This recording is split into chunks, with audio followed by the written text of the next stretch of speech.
Hey everybody, thanks for joining me tonight. Things are all kinds of out of whack with all of us right now, and we understand that. But I want to keep as much consistency and continuity going as possible. So please, let me know if you're out there, if you're watching. Join me. Feel free to post questions and comments in the live feed here. Typically on the last Thursday of the month, Project Cold Case provides a support meeting to families, local families that are struggling with their grief and coping with the loss of a loved one to an unsolved homicide. That's what we would be doing normally now at 6 o'clock on the last Thursday of the month. Obviously, we didn't feel like that was the best idea to bring a bunch of people together and in one place at one time, particularly when some of them do have some health concerns and are a little bit older. But I wanted to at least touch base with them and allow them the opportunity to ask questions, to provide some feedback, and then also for anybody else that happens to join us today, I want to be able to answer some questions about Project Cold Case, what it is we do, and particularly maybe talk about what we can do right now in these the current climate with COVID-19 and being most of us hopefully being inside our own homes and helping to flatten that curve and do what we can as individuals to make sure that we're not spreading the virus and doing our part to make our communities a little bit safer. That comes with, unfortunately, the potential to add to our anxieties, add to our depression, add to our grief, add to our anger and emotion. It gives us time to really think and reflect, and so we want to address those concerns as well for anybody that may be particularly struggling with the grief and now being kind of shuttered inside their own home and not know what they can or should do. So we want to offer some pointers when it comes to that as well.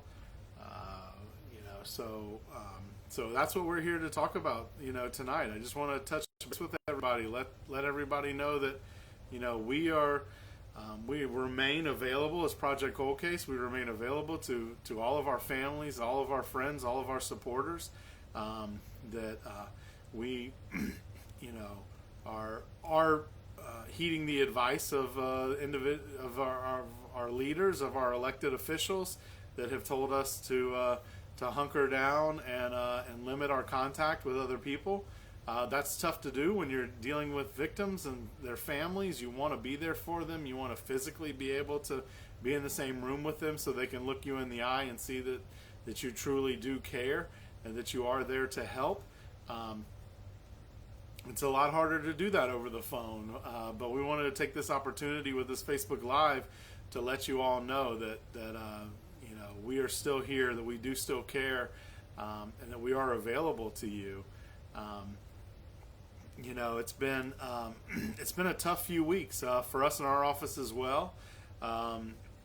We don't feel like we've seen Frida in forever. She had just gone on vacation right before all of this hit, and then when she came back from vacation, we needed to separate and work from home and work so well.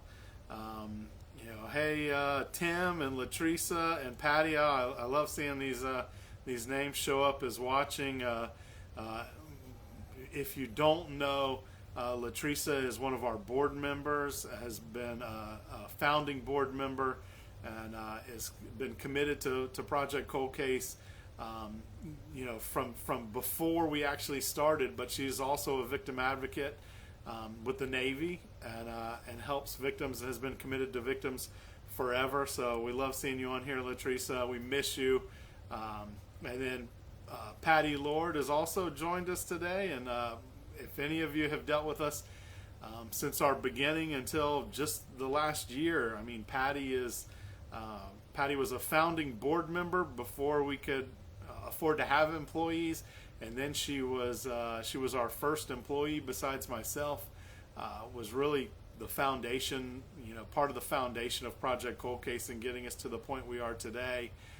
She is a new grandmother, and we are so happy for Patty. And so she's taken some time away from advocacy to focus on her family and her new granddaughter. And we are all about family first.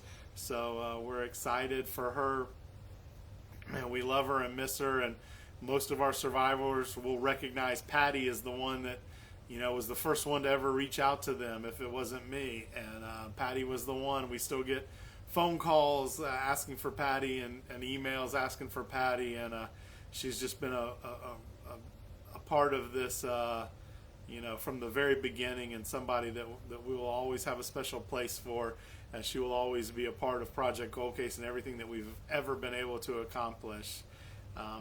Hey, Vicki, thank you for joining us today. You're one of those families that we're always thinking of and always advocating for. In fact, we reached out to you recently about some stuff, and I know that the timing wasn't perfect, but when those stars align, we want to help out. We want to reach out. We want to be supportive of you. And raise awareness for your brother Jackie, and do whatever we can. This is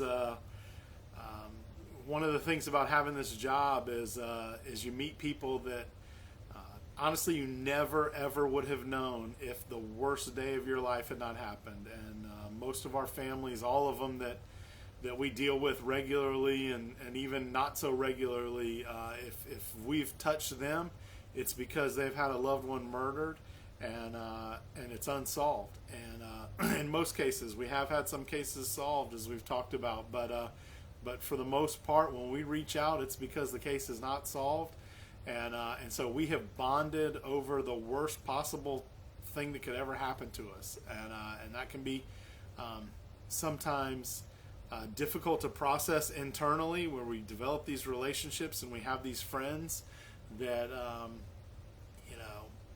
but for the worst day of our lives we never would have met. And but that's also what makes us such a powerful group and organization, is because we do care about each other.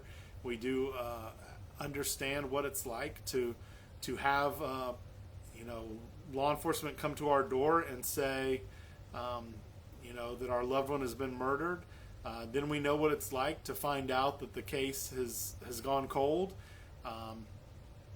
and then we know what it's like to be looking around and feel like nobody else understands what we're going through, and then to have each other there is really it's a powerful thing, and together we can accomplish so much more, and it's just it's what the foundation of Project Cold Case is built on, is letting other families know that they're not alone, and letting them know that someone does care about their loved one, and someone does remember their loved one, and that we will do everything we can to make sure that no one ever forgets them.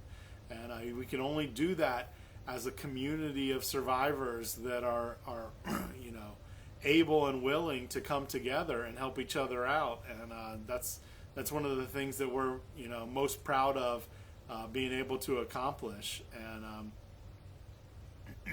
at times like these, where we're kind of dealing with some isolation, most of us are probably working from home, and if we're not working from home, it's because we don't have a choice. We've got to be out there providing a service to the community, and so it's even more so now that we need to come together and support each other. And one of our big concerns in the office, when Frida and Clint and I were going back and forth today, and we were talking about how to handle this quasi support meeting from my home office, and how we were going to reach other people that are just supporters of Project Cold Case, and not necessarily survivors. Our first thought was, we're in the midst of an unprecedented pandemic in our lifetimes, and that could really be detrimental to survivors and individuals that are already having a really hard time. So, that's what our concern was not how are we going to do this, why are we going to do this, what are we going to do, but really like let's reach out to these families that are struggling right now, that were already struggling before COVID-19, before the coronavirus, and let's make sure that they understand that we are still here, and maybe we can't meet at the office for a monthly support meeting. There may be things that we can't do that we would normally do, but rest assured that our staff is ready, willing, and able to help you however we can. If you noticed, yesterday, Wednesday, we posted on social media just some little tips and pointers about if you are coping with, isolation, and that can obviously lead to anxiety, sadness, potentially depression. We gave some pointers on what we can do and what you can do. So I'm going to go through some of today. I want you guys to interact. I want you to send us questions as I see them pop up. I will address them, as I can. I see that Rachel just asked about opening James Lynn Terry's cold case from 2010. There's a lot of evidence to reopen, please. Rachel, as Project Cold Case, we are not investigators. We are not law enforcement. Our role and what we strive to do is to help you raise awareness for your loved one's case. James Terry, we will do whatever we can to support you in getting that case reopened. What we can do by that is if you submit that case to us, or if you have submitted that case to us, we will put it on our website. We will post it on social media. When the opportunity arises, we will provide a spotlight for that case. And what we can do with you individually is obviously be an ear to listen, a shoulder to cry on, and if need be, we can reach out to that law enforcement agency and see if we can get maybe some more information, maybe facilitate a meeting with you and them. Those are the things that we do, but unfortunately, our role is not investigators. It's really hard to be on the outside of law enforcement and investigate a cold case. And it's something that, we have continuously looked at how we can effectively help in that manner. But the truth is I was a project manager for an architectural firm before I started Project Cold Case, before I became a victim advocate. Clint in our office has a degree in business and marketing, and Frida in our office has a degree in criminal justice and focuses on helping victims and their families. We are not, equipped properly to investigate a case. Now, that doesn't mean that we haven't heard a lot of things, that we don't have a lot of ideas, that we don't have a lot of insight that could assist you or law enforcement in addressing some of those needs that you need. I see you respond that you need them to, and we want to help you get to that point. It's a matter of communication, and we can help with that, and we want to help with that. So, reach out to our office, call our office. Let's talk about some of the specific things. One thing with unsolved murders is none of them are the same, no matter how close they seem to be or how much in common multiple cases have to be. Each family member had a different relationship with the loved one. Each family member has a different relationship with each other, with law enforcement. And so what we want to do is we want to navigate through those complexities and try our best to identify what we can do from now moving forward. A lot of times when we deal with cases that are from the 70s or 80s or even, early 90s, The evidence collection techniques were just different back then. They didn't know to wear gloves. They didn't know to not let other people into the crime scene. DNA wasn't a thing that was to be collected in a crime scene. So when we address these cases as they stand now, sometimes it can make you feel better to point out the missteps and the errors of the past, but that's not going to help us moving forward. So sometimes we need to have those meetings and clear the air, talk about what was done, maybe what was done wrong, and then move forward. What is the situation right now, and what can we do moving forward to get this case resolved, get these cases resolved. And families are extremely important in that process of getting the cases resolved. But what we have found is that communication between the family and law enforcement is typically where there's some fracture and where there's a gap, and we need to close that gap, and we need to be working together. Families have information that is vital to investigations, whether it's just the type of person, the associates of a victim, who they hung out with, what they did, and then beyond that, a lot of times rumors and insights travel through the street, and people may be more willing to talk to the family than law enforcement and give information. And it is really important that families feel comfortable passing that information on to law enforcement, and that law enforcement knows to turn to the family and say, you know what, we're not getting anything from the community. We need your help. We need you to go out into your neighborhood or into that neighborhood and help drum up some more information and some new leads and tips. Rachel's chiming in again about speaking up. I mean, we talk about it a lot. The community is important to these cold cases and should recognize their importance. But not speaking up and not participating, not making your neighborhood, your community, your city a better place, you're doing the opposite if you don't speak up. And we see a lot of families that have in the past said, that they don't want to get involved, and then when it happens to their loved one, that narrative changes a little bit, and we need everybody to think like it's your loved one. If you have information, you need to come forward. Crime Stoppers is a national organization that allows for anonymous tips and pays out rewards. If you're worried about your safety or you're scared, use those resources. Crime Stoppers, Crime Line.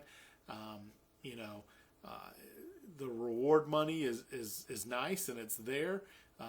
But if you are worried about your safety, then still just getting that information to the right people is important.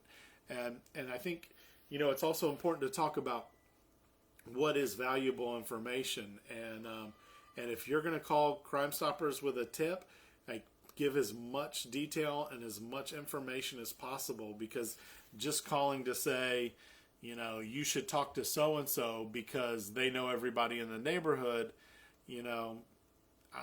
let's be honest, an investigator may not spend a lot of time trying to track down so-and-so for a tip like that. But if you come forward and say, so-and-so has information, and I know they have information because they've told me, then maybe that's something that law enforcement can grab hold of and go and pursue. Let's see, Kimberly just chimed in and said her sister Sabrina was murdered in Belleville, Illinois in 1974, and no one has ever been convicted of her murder. Kimberly, we are so sorry to hear these stories, especially when we start talking about cases from the 70s, where let's be honest, the investigative techniques were not what they would be today, where evidence wasn't collected the way it was today, where there's been 40 plus years of opportunity for evidence to be lost, for witnesses to die, for their memories to fade. 1974 cases, typically those cases now, if investigated the way investigations happen now, a lot of them would have been solved, could have been solved, but they're so hard when you're dealing with that many years. And our organization has assisted and been a part of another 1974 case that was solved here in Jacksonville, Florida, where we're based out of, and it is not impossible, and there is no reason to give up hope. In 1974, things were handled differently, but in 1974, that also gives us a lot of time for families to look back, for relationships to have deteriorated, for people that may have been involved back then or may have had information back then. Maybe they would be willing to come forward now. And one of the things that we do as an organization, and one of our goals, is to bring back these cases to the forefront. I'd like to know, Kimberly, if you Google your sister Sabrina's name, what comes up, because we've had cases from the 70s where, that was before the internet. It was before technology had gotten us to where we are today. And sometimes you Google a name of a victim, not just from the 70s, from the 80s, from the 90s, and nothing comes up. We've kind of coined the term internet silence. And most young people today believe that everything is on the internet, that you can find anything on the internet. And when you have a loved one that was murdered prior to the internet being in existence, a lot of times they're not on the internet, and it's almost like the world has forgotten them. We've worked with another family on a case from the early 70s, 1971, I believe, and the guy was an armored truck driver for Brinks, and he and his partner went to go do the daily pickups at a department store, and they were ambushed, and a gunfight started in the middle of the parking lot in the middle of the day at this department store, 1971, and it was in every newspaper article in the city for months. There was talk about this case. It was the most sensational thing that had happened in this city, and so it was constantly reported. Brinks was a big company even back then. They provided a really large reward for information on who had killed the driver and injured the messenger for the Brinks truck. And but if you Googled it, nothing.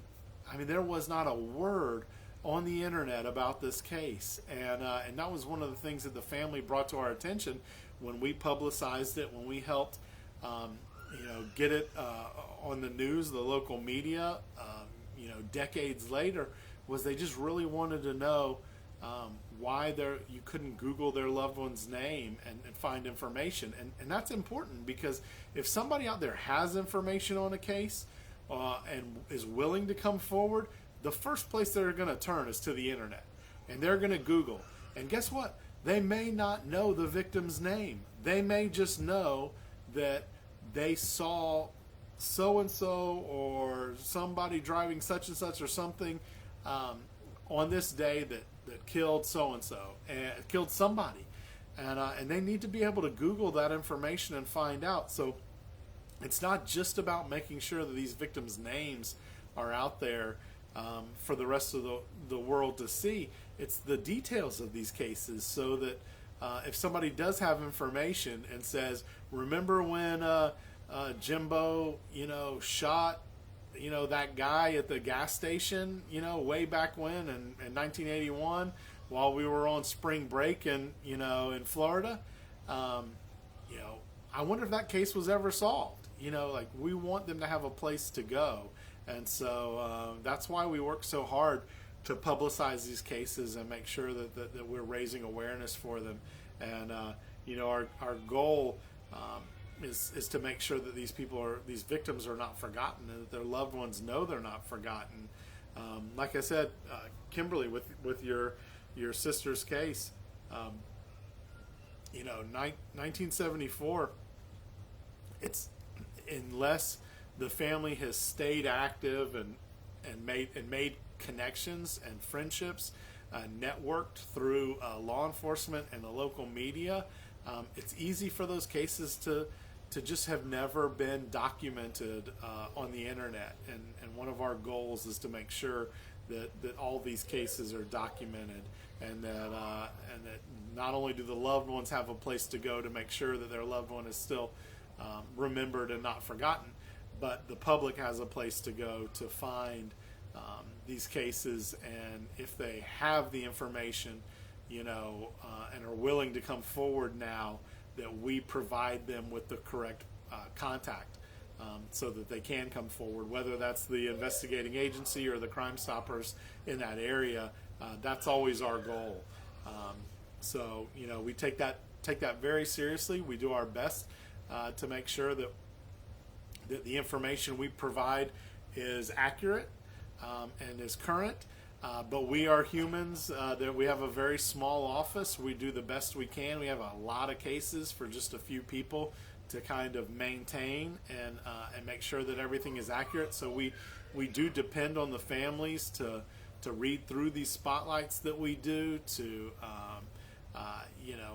make sure that the detective we listed, if we listed a detective, is the current one, that the investigating agency is correct. All of those things, help. We had a situation recently where, well, not recently, probably about 6 months ago, 4 or 5, 6 months ago, where somebody reached out to us online and said, I have information on this case. It was a case that we had posted on one of our normal Friday recaps. Every Friday we post all the pictures of the victims that we have received that week, that we've been able to vet and have photographs for. And somebody commented and said, I have information on this case. So we reached out, tried to develop and nurture a relationship. They didn't know who to reach out to. We contacted the law enforcement agency that was connected to that case. I personally called, asked who to speak to, whether there was a cold case unit, a cold case detective, a homicide detective, a major crimes investigator, whatever it was. Let me speak to them. I had to leave a voicemail. I reached back out to the individual that had contacted us about the information. Tried to develop a relationship, like I said. Tried to generate some conversation back and forth. The individual that claimed to have information never responded again, and the detective on the case called me back 4 months later. That's just not going to cut it in cold cases. Like when an individual has information on a case and they have that desire to come forward, we need to be able to jump on that, and we need to be able to get that information right away. And not getting a call back for 4 months is detrimental to solving these cases. And to this day, the individual that reached out to us will not reach back out to us, will not communicate with us. And that was an opportunity that was lost.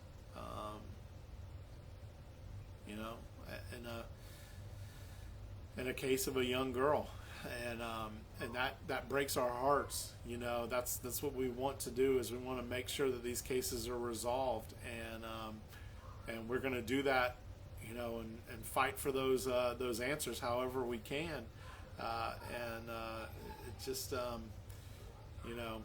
getting everybody on the same page can be difficult, and it's something that we struggle with constantly, but we're doing the best we can, and we continue to fight for those cases. We will continue to reach out to that individual to see, if one day they are willing to come back with that information. And we will continue to develop a relationship with that detective that waited, so many months to call us back, so that the next time we reach out, they know that it's important and they know that it's valuable information that we're bringing to them. So that's just sharing a little bit of what we deal with, kind of behind the scenes that, is not something we typically post about. Of course, had that case reached a resolution with that comment, with somebody reaching out to us, then we would have shared and we would have celebrated a resolution to a case. But this is the reality of dealing with these cases is people don't always come forward. When they do come forward, they're not always comfortable. They're sometimes worried, concerned. We have another case, the same thing. Somebody reached out, gave us very detailed, specific information on a murder. Says she knows who did it, but will not give a name. Will not really seal the deal to resolve that case. Her response is, it was a close contact murder and you should have DNA. Well, should have DNA and having DNA are two different things. And, she's sitting on information that is the difference between a family knowing and a family not knowing, and sitting on information that is the difference between a murderer walking our streets and having the opportunity and potential to do that again, and putting that person where they belong and holding them accountable for what they did. And those are really the hardest things that we deal with is being so close and having people that are willing, at least on the outside, to come forward and help, but then not going that extra mile and not making sure that we can get that information to the right people and resolve the case. I hope that sheds a little light on what we do. I'm more than willing to answer some more questions and to discuss some of the topics that we do here, at Project Cold Case, and how we can help families and what our goals are. Post those in the comments and I'll respond. In the meantime, I want to kind of get back to the tips for things to do if you are stuck in the house and you are grieving and you're still struggling with, the loss of a loved one. And now you're being told, the best thing to do is stay inside, to not leave, to not come out, to not associate, to not socialize. Those things can all be very detrimental to your psyche. They can certainly elevate those levels of grief and sadness, and anxiety and depression, and that's something that we have to be very cognizant of as survivors. We're already dealing with these issues on a day-to-day basis.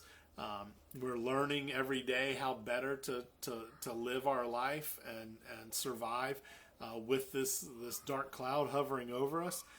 When something like the coronavirus comes along and now isolates us, and we don't have those outlets that we're used to having, it can be a real struggle and add to it. So, some of the things that we mentioned in our Facebook post the other day was to take on a project. Look, if you live in a house, an apartment, then you have something that you have been wanting to do, whether it's paint some furniture, whether it's to paint a painting, whether it's to write a letter, write a story, write a book, whether it's an artistic outlet, whether it's a necessary, the toilet's running, there's a leak in the faucet, any of those things, now's a good time to tackle those tasks. And plant a garden. Binge watch a series on Netflix. I mean, I just finished the Tiger King. on Netflix, and let me tell you, that was I don't get to watch a lot of TV with two young kids running around the house.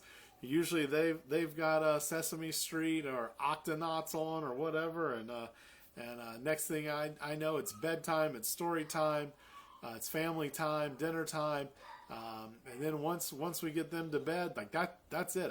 I don't want to sit down and watch TV. You know, I'm ready for bed myself. But with this little bit of extra time, I've been able to watch a few Netflix movies and docuseries, and you know, there's still a couple on my list that I'm anxious to sit down and watch.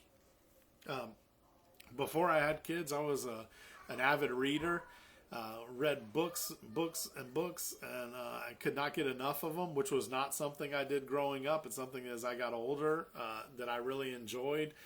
Again, that is not something now when I lay my head down on that pillow, I am out within a matter of seconds. But this is an opportunity now, you know, so if there's a book you've wanted to read, if there's a podcast you've wanted to listen to, if you want to practice your cooking or baking skills, instead of, focusing on the isolation and where we are right now, bring that forward and see, what you can do, and how you can, expand your likes and what you enjoy.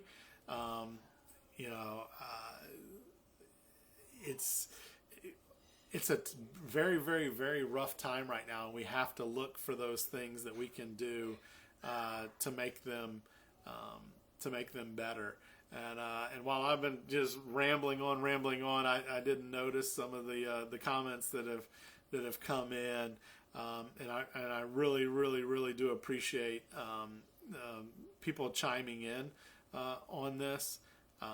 Let's see. I want to see Rebecca Harp, talking about how sad it is when witnesses refuse to come forward with information. And I know, Rebecca, that's the situation in your son's case, and I will never be okay with, and I will never understand how individuals can see something, be in the same place when something happens, and go about their lives like nothing happened.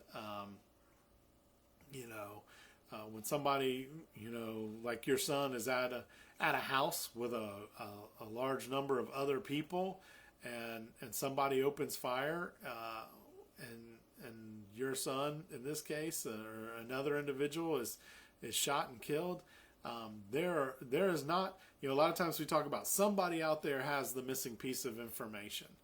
Somebody out there knows what happened. Somebody out there was either told or was there.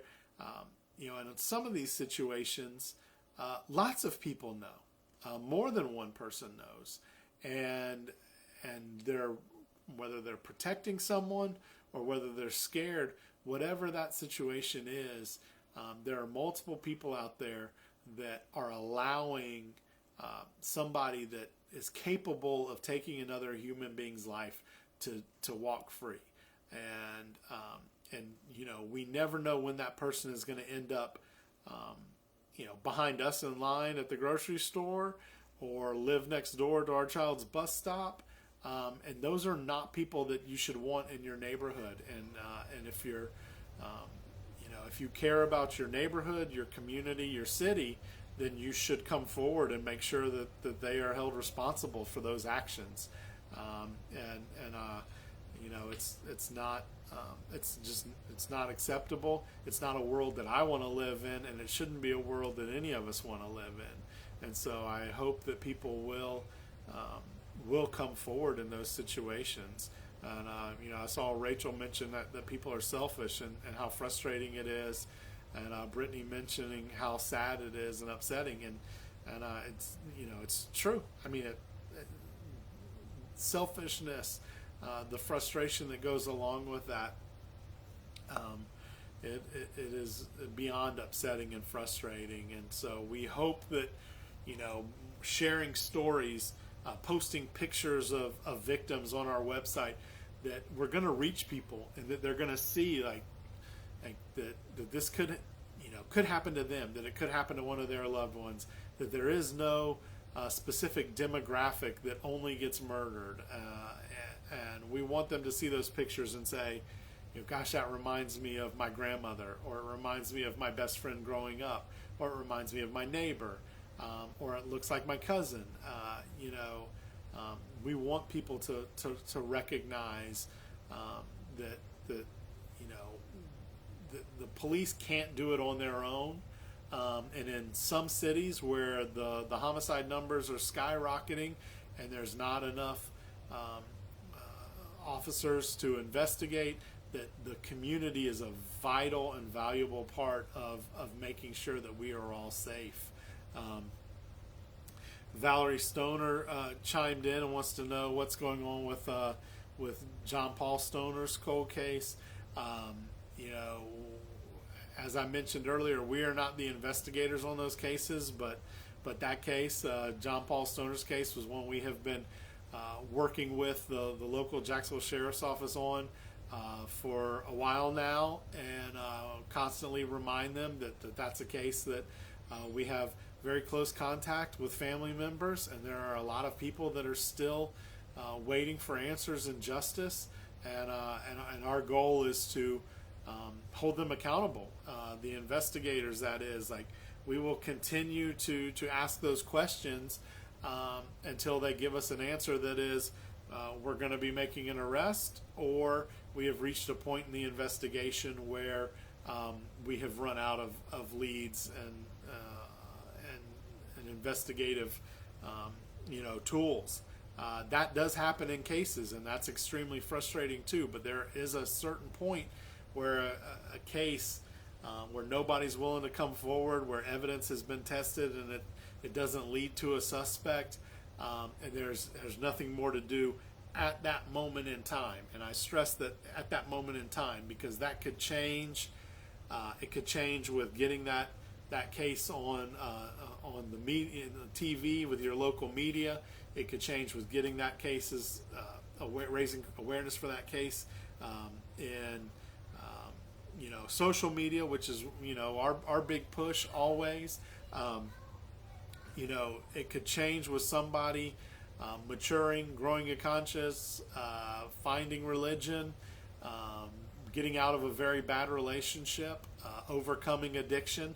Any number of those things could lead to somebody coming forward with the information that is needed to resolve a cold case. And we just never know when those moments are going to happen. And that's why it's so important that we just continuously push these cases into the public eye and make sure that people see them, because we want them to know that these victims are not forgotten, and that if they're starting to feel comfortable because it's been 5, 10, 15, 20, 30, 40 years, and they think that people have moved on and that they don't need to come forward, we want to remind them that there are still a lot of families out there that deserve answers, and individuals that deserve to be held accountable for their actions.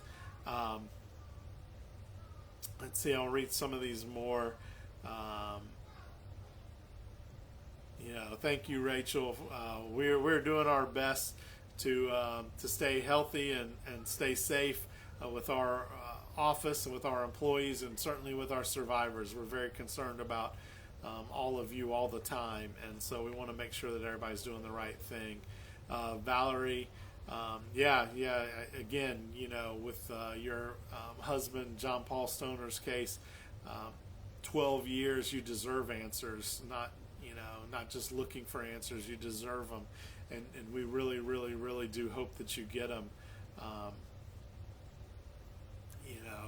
I know that your husband's case was one that we were able to get on the local media and try to raise some more awareness. What we do is then we follow up, a year later.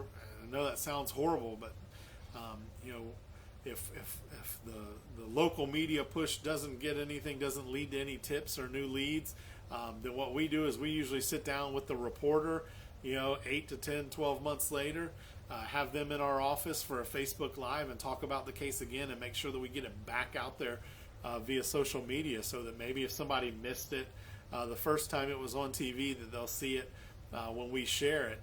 Or if maybe they saw it when it was on TV, that they'll see it again and realize that these cases aren't going away, that the families still deserve answers, and that we're still going to keep promoting and raising awareness for these cases until they get those answers. That's always our goal. And so Brittany, thanking us for what we do, you're welcome. All of our families are welcome. We don't do it for the recognition. We don't do it, because we want something out of it. We do it because all of our families deserve somebody fighting for them, somebody reminding the public what happened. It's a horrible feeling to think that your loved one is forgotten. It's a horrible feeling to think that that the media's moved on, that the community's moved on, that law enforcement has moved on, and that you're the only one that cares anymore. That is not how anybody should feel. You are not the only one that cares, and our goal is to constantly remind our families and those out there that feel so alone that they are not, and that we will always do whatever we can to assist and make sure that they don't feel alone. Rebecca asks, how do you suggest we handle death dates for remembrance of our loved one during this time?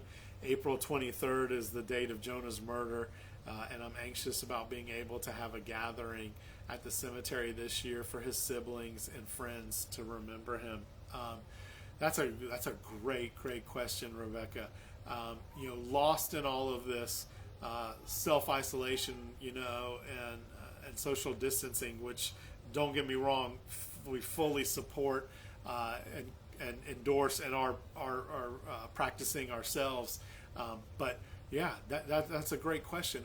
When you look to those times to have your loved ones and your loved ones' friends around you, to remember that he's loved and that he's supported, and that there's people still wanting justice for him. How do you do that right now? You do that safely. And I don't claim to have all the answers, but Rebecca, that is certainly a day that you deserve to go out to the cemetery, and maybe you limit that to some of your family and closest friends, and still practice social distancing by having some 6 feet of space between you and the few people that come out to the cemetery. But I would utilize something like a Facebook Live, something like Zoom, so that other people can participate if they want to, and they can participate safely, whether it's through an app, through Facebook Live. We've always dealt with things where we have gatherings to remember our loved one, and somebody doesn't show up that we thought would, or somebody shows up that we never thought would, and sometimes that can be, that can affect our psyche as well. I would say, give people an opportunity to chime in via Facebook Live, and not that you have to sit there and hold the camera. Maybe you bring somebody along that can set the phone up in the corner, or you find a way, a tripod or something to set it up so that you're not focused on your attention being on the camera and entertaining those that are tuned in, but that they can be a part of and witness what you're doing with your close-knit family and your loved ones at the cemetery. Also, if anybody has other suggestions in a scenario like that, these are unprecedented times, and we've got to think outside the box and think of ways that we can support each other, and that we can still be there when we can't physically be there. And so I think we give those opportunities to people in whatever way we can. And Rebecca, please keep us in the loop on what you decide and how you decide to handle that. I hope and pray that by April 23rd, maybe this isn't as big an issue, but I say that cautiously because I think we're going to be dealing with this for a little while. So,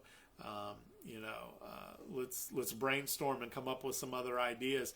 And if you come up with another idea, or some of your family or friends comes up with another idea, share that with us so that we can share it with others. Because you're not the only one that is coming up on an anniversary date or a birth date of their loved one that wants to get together and feel the power of community and fellowship with each other. My dad's birthday is April 25th, and until you mentioned that, I hadn't really thought about what does that mean. I usually do try to, while I don't do something specific for his birthday, I typically do surround myself with people that I know care about me and that I know I can lean on if I'm having a tough moment. And so, I hadn't really thought about how I'll handle that this year. Usually, or sometimes in April, we have National Crime Victims' Rights Week.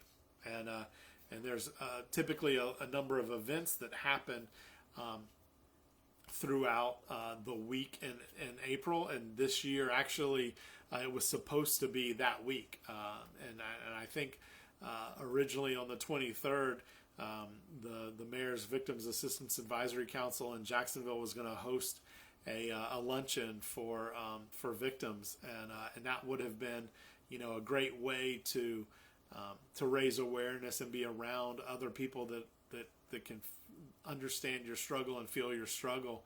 And unfortunately, all of those events have been canceled this year or postponed. So that's going to be something that a lot of us are dealing with.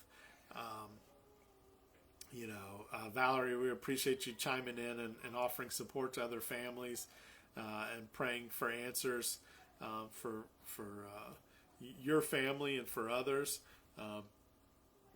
Valerie, you can reach out to us anytime, and we probably going to do a few of these Facebook Lives during this coronavirus, and maybe that will turn into something that we do a little more regularly than just our normal Tuesday Facebook Live at noon. But but that doesn't mean that you can't reach out to our office. Area code 904-525-8080. We're just like a normal business. I mean, we're open Monday through Friday, 8 to 5. We are there to help, even when we're working remotely or not all in the office at the same time. We want to help. We want to assist, and this is not a hobby for us.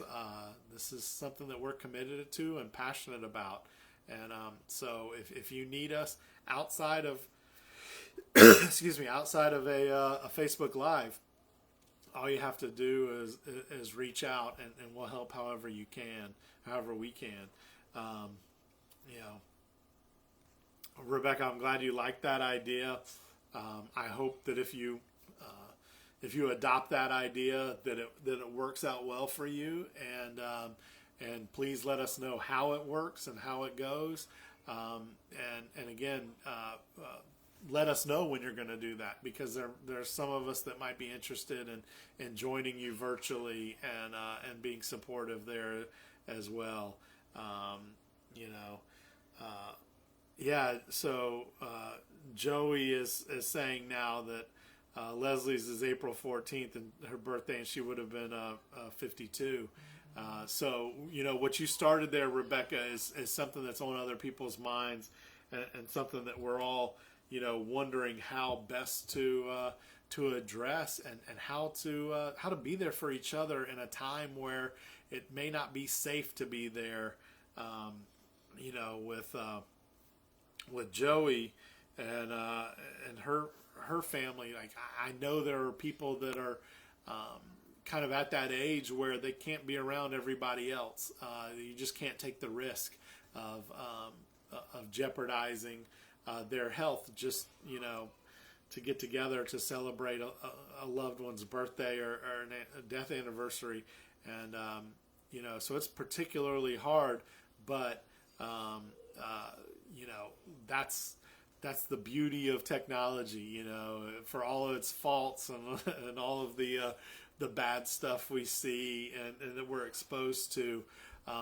Let's utilize it for good, and let's share these opportunities and these stories and these remembrances and honoring our loved one together. And sometimes we're shedding a little light on people that don't know how to deal with loss, don't know how to deal with friends that have lost somebody. I think most of us out there would be able to say that we've lost friends because of our loved one being murdered. And a lot of times it's because our friends don't know how best to be supportive. They don't know what to say, how to say it. A lot of times they feel like by just staying quiet and not mentioning anything at all, that they don't want us to be sad. They don't want to remind us or something or ruin our day. And the reality is, obviously, for all of us out there that have lost a loved one, you're not reminding us of anything that we don't think about every single day at some point. But there are situations where we've lost people that we never expected to lose in our lives, not because of the murder, but because they didn't know how to be there for us while we were grieving that murder. And so sometimes when you take that opportunity to share those emotional posts on Facebook, to maybe share a gathering at the gravesite with some of those individuals, we're giving them a glimpse into our world on a daily basis, and we're hopefully helping them to understand how better to be there for people that they care about. I know that in my past, before I lost my dad, there were situations where people I knew and were friends with lost somebody close to them, not necessarily to murder, but still lost somebody and were grieving. And I wasn't the best friend. I wasn't the person that I would like to have been for them, and that wasn't really brought to my attention until I lost somebody, and some of the people I had always expected to be there for me weren't, and kind of disappeared. And so, I think I feel like it's a responsibility of mine to try to share those experiences and stories with others, so that hopefully in the future and moving forward, when people are faced with those situations, they'll think about them a little differently, and they'll do things a little bit differently in order to be supportive of individuals that are grieving and that are suffering. So, those are some of the things that we take on as a responsibility that we feel like not a lot of people are sharing and not a lot of people understand, and that we hope we can get that through to other people. Let's see. Valerie says she's out of town, and this is a lot easier. So March 5th was the date, and she was alone for it. Our office and Clint and I had a conversation literally just a couple hours ago about how to be able to provide this kind of environment to our families, to our survivors that aren't local, that aren't in Jacksonville. You all are just as important to us. Just because you live somewhere else doesn't make it that you're less important. We just have really, really struggled with how to provide that digital environment for you in a safe place. So if you notice that, like, a lot of our conversation here tonight is either specific to people asking us a question or more generic, our support meetings are typically a little more focused and specialized, but they're also private, and they're a safe place where survivors can feel comfortable communicating their emotions and their feelings and their frustrations in a secure environment where somebody's not going to judge them, not going to potentially try to connect with them, via social media or something like that.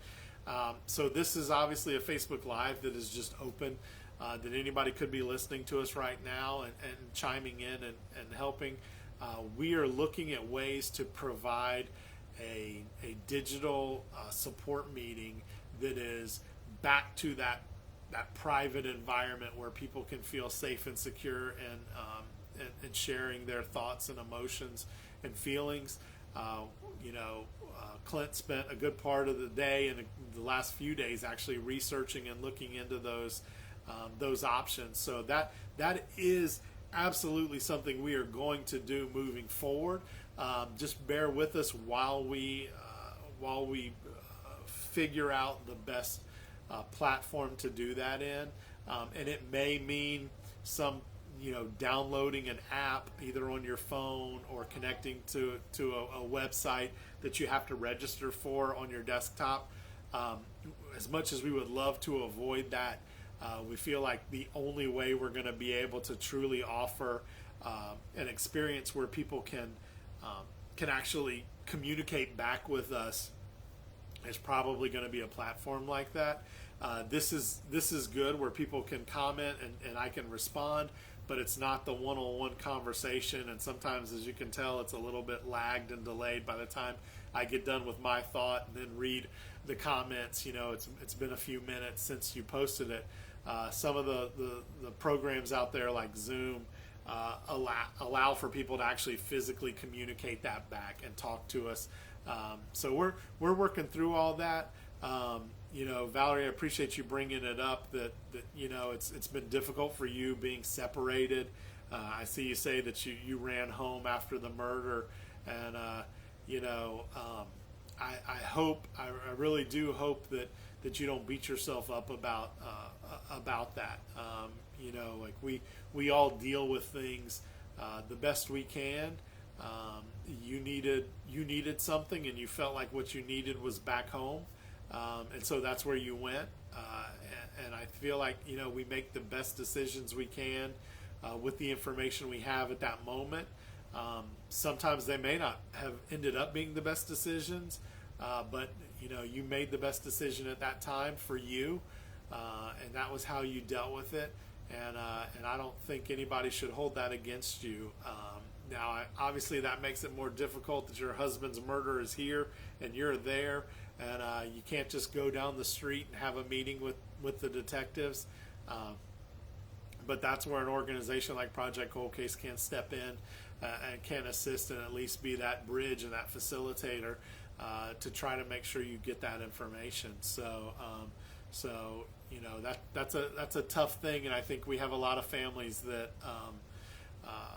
really do struggle with maybe some of the decisions that they made immediately following their loved one's murder. But let's be honest. I mean, that is you're in a state of shock. You're in a state of grief that is so intense that you're making decisions not really of the full capacity of your brain and mind and that you would normally. And that's okay. That's trauma. That is trauma. It makes us think differently. It makes us feel differently. And what you described in your words is, I ran home. Fight or flight is a real thing when you're dealing with trauma. And we make a decision. Our brain makes a decision to fight or to flee.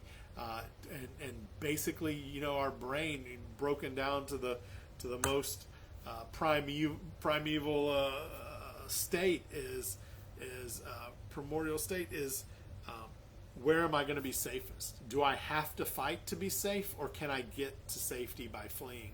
And you did that out of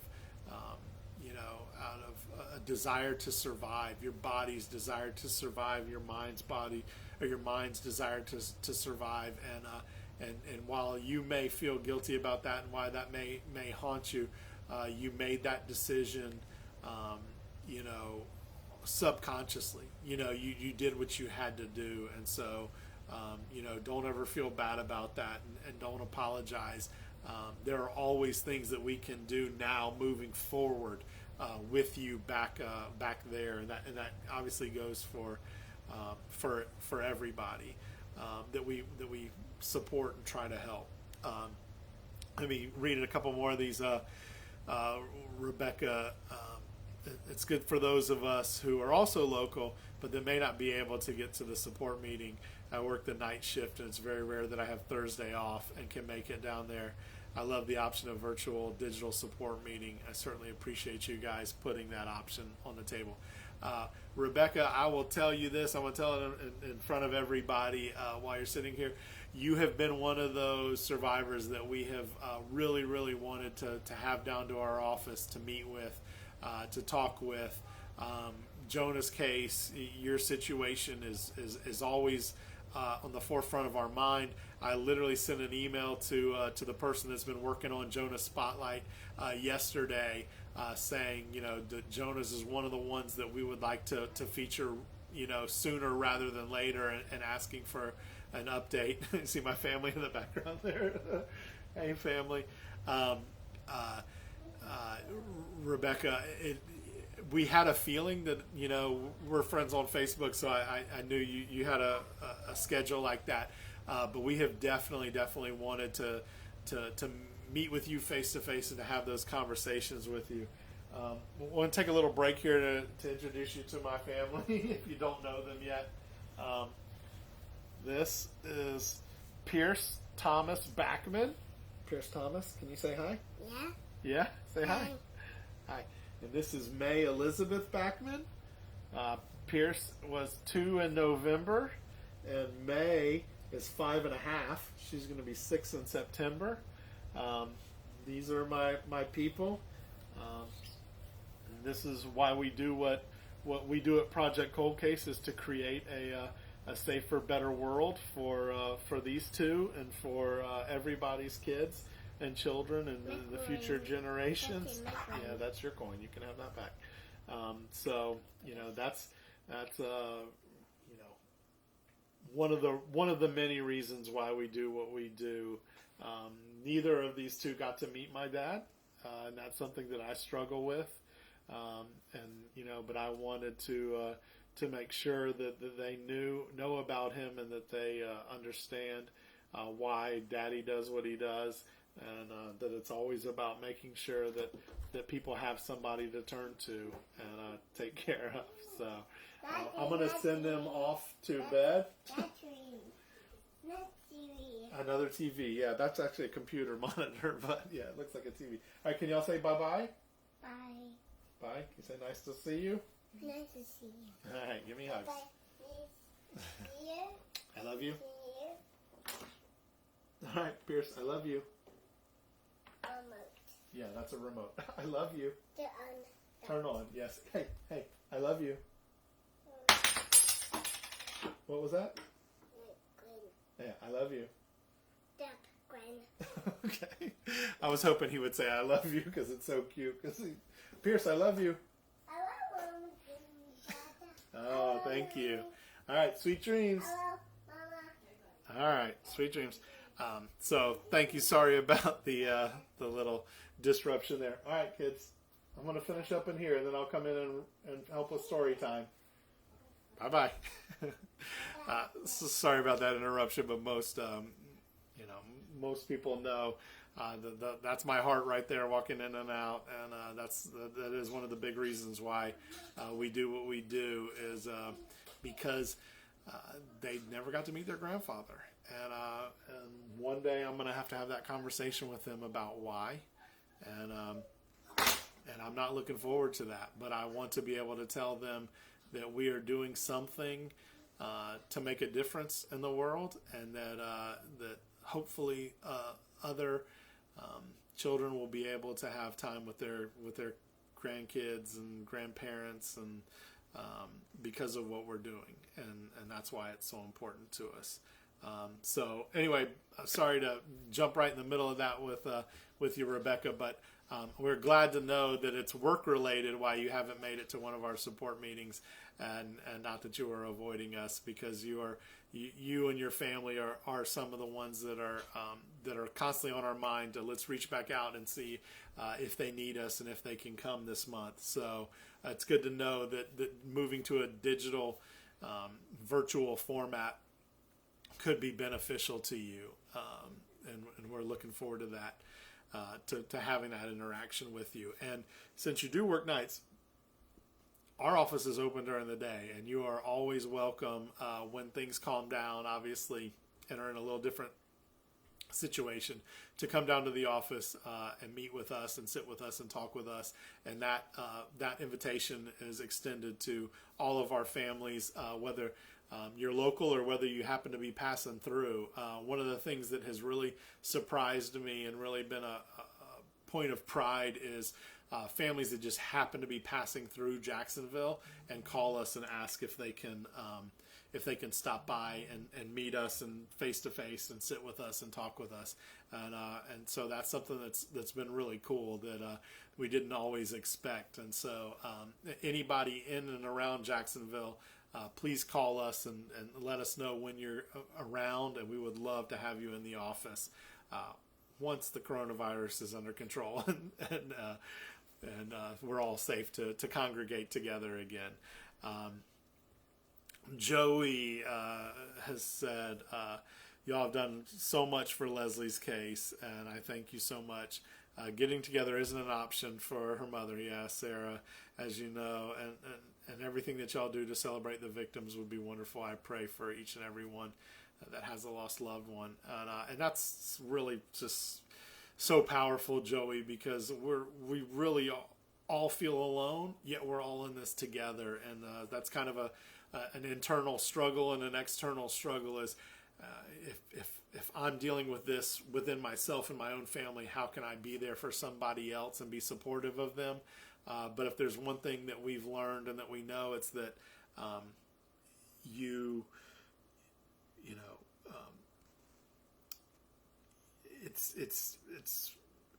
can't. There's no right words, right? Like nobody can tell you.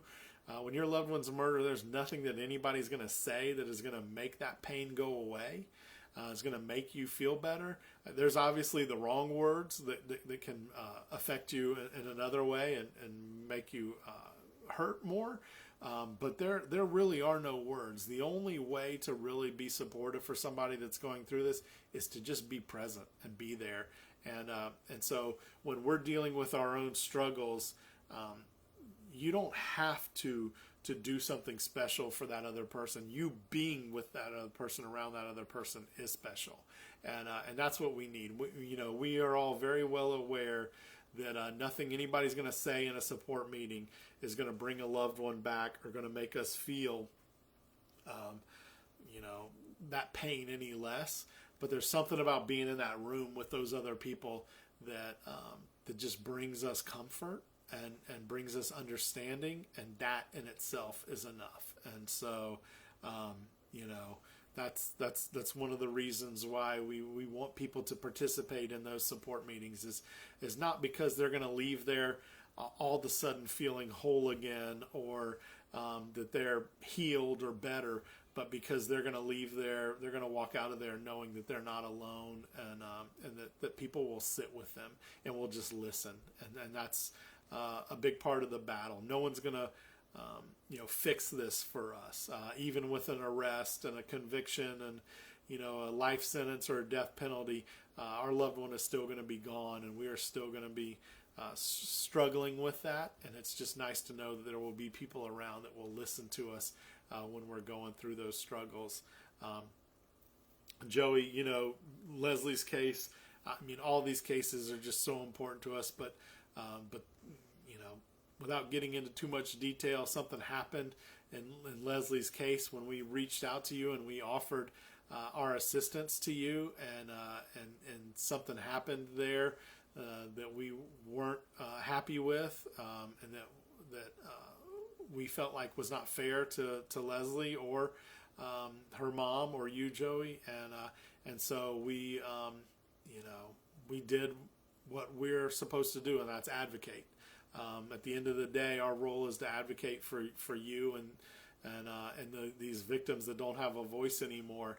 And so when you say all that we have done, it's just we're doing for you guys what each of you deserves, and it really shouldn't be that much effort. It really shouldn't be that hard to accomplish what we're providing for you and your families.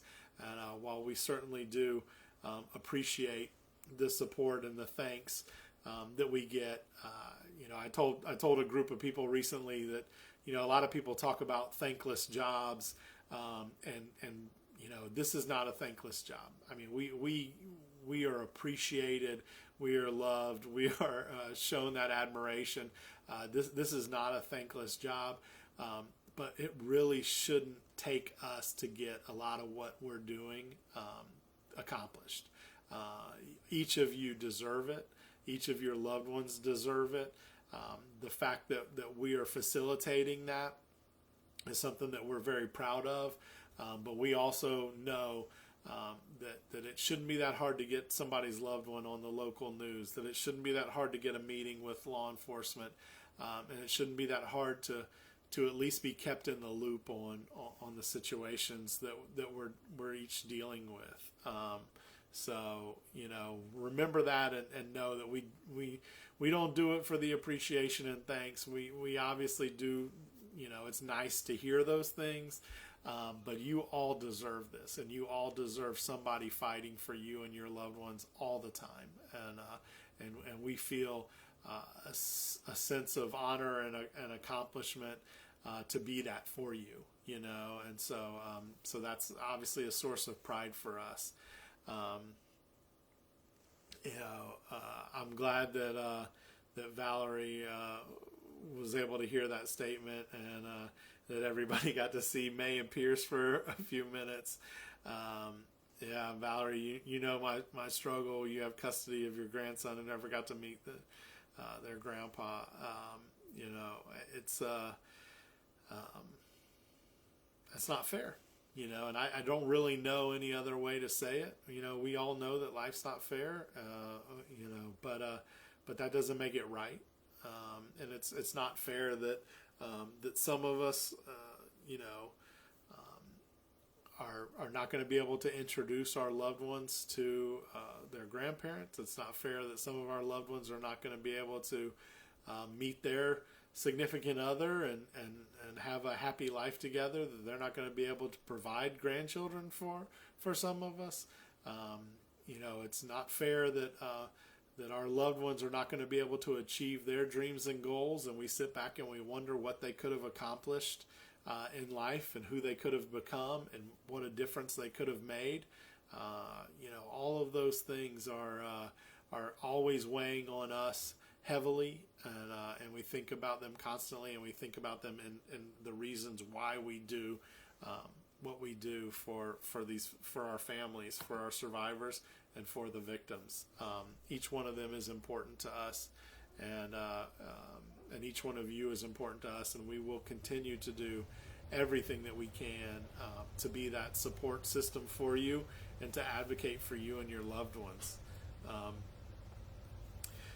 Obviously, it's getting to be bedtime in the Backman house. The kids are all fed and bathed, and one of the things we like to do, and you start to realize this when you've lost somebody. One day they're there, and the next day they're not. Is you take those opportunities that you have to be present and be with your family and be with the ones you love.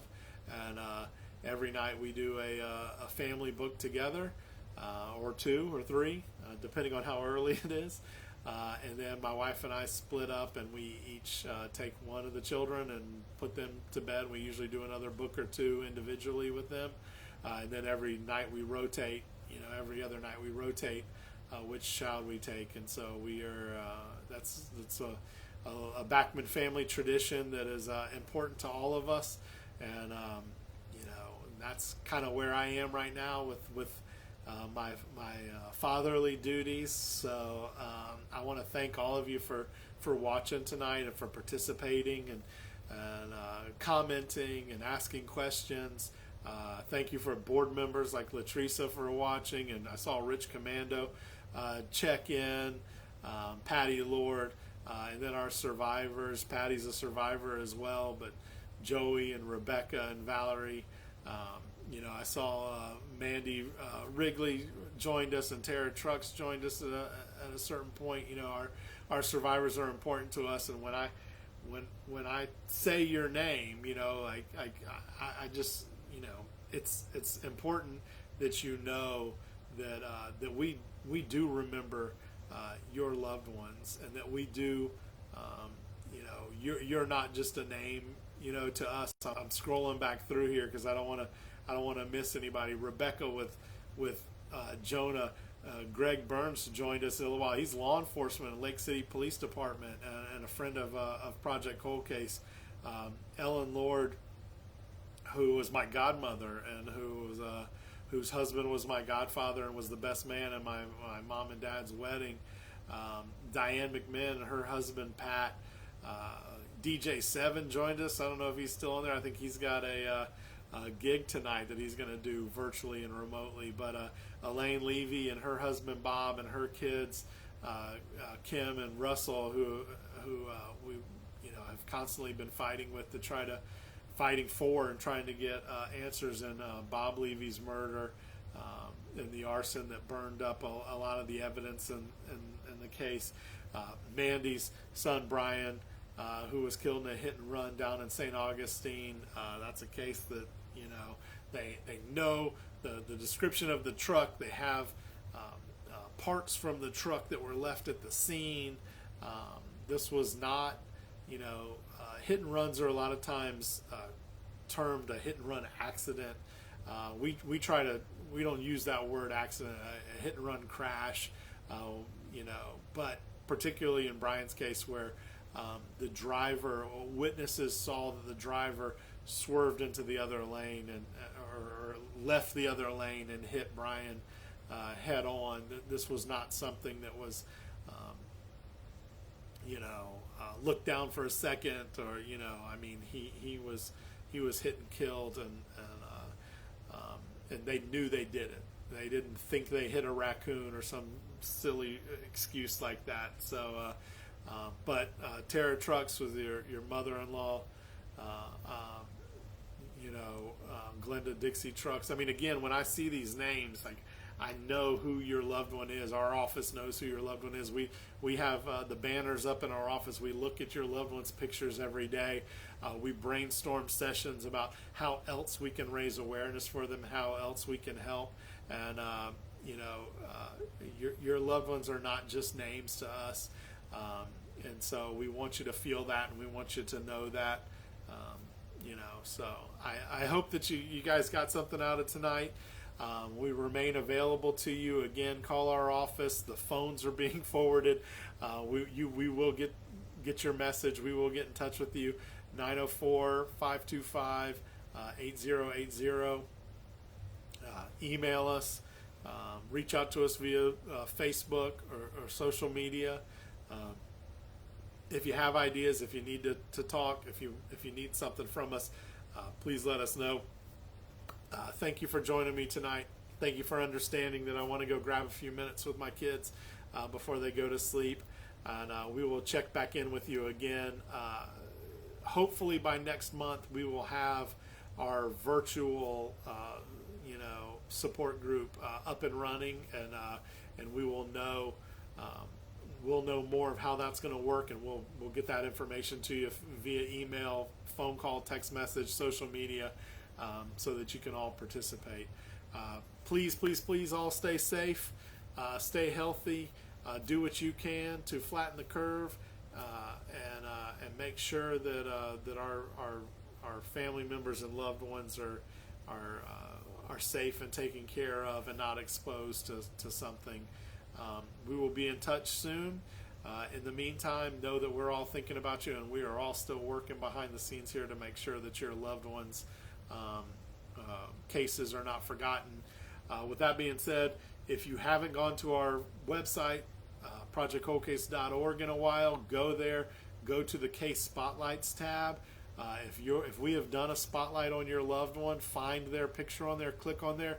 We have been diligently adding newspaper clippings, photos, videos, anything we can to those spotlights. If you have more that you would like us to add, go look at those and reach out to us, and know that we're still fighting for you despite the current status of our cities, our states, our countries, and our planet. So stay strong, stay safe, stay healthy, and we'll be in touch soon. Thanks a lot. Talk to you guys later.